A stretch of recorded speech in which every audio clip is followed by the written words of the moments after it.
I think that there's a God that protects stupid tourists, and I'm one of them. And I just felt very guided all along the way. I'd go into a crop circle at night and I said, how does this relate to human consciousness? And how does this evolve this and that and that? And I don't know. And next thing I know, I'm levitating above the ground. I'm watching my arms floating past me.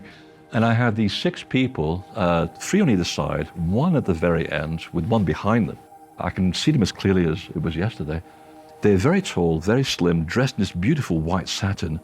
And their person at the end at my feet is making these gestures like Balinese dancers, very elegant. And I thought, oh, I see, I get it. It was like a subconscious communication that was going on. And then I heard the click, and I hit the ground with such a thud that I still had a bump on my head the next morning.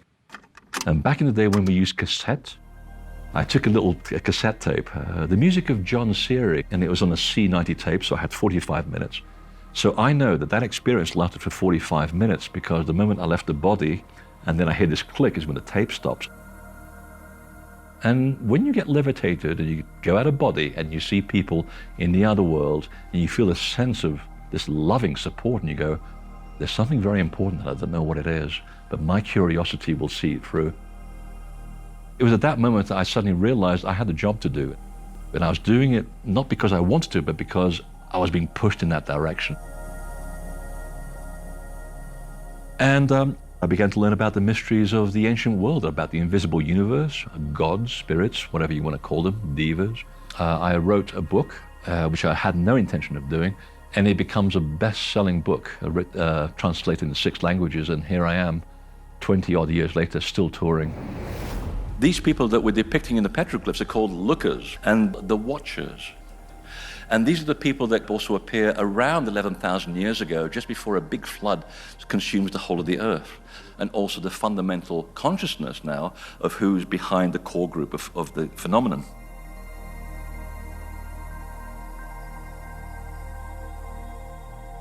I just kept sending out the story, but there was something nagging me about this. I figured, I've got this backwards. I really should have been researching ancient sacred sites, because the one thing I learned more about crop circles was about understanding how ancient temples work, because crop circles and ancient temples are the same thing.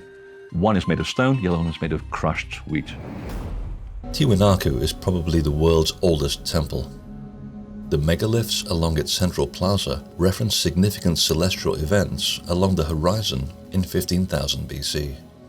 The stones, quarried as much as 55 miles away, were said to have been moved through the air to the sound of a trumpet. They function exactly on the same principles. They are achieving the same ends, which is the alteration of consciousness.